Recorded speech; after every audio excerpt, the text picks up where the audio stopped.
Lumipas pa ang mga araw, nagkataong gising pa si Jessie nang makatanggap ng reply ni Dex.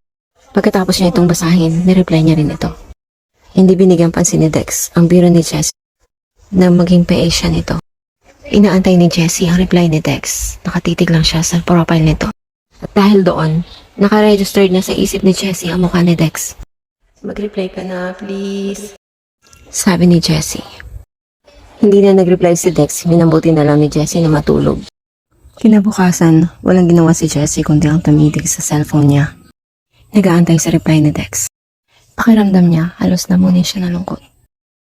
Kaya naisip ni Jessie, maaring tinext lang siya ni Dex dahil wala itong makausap.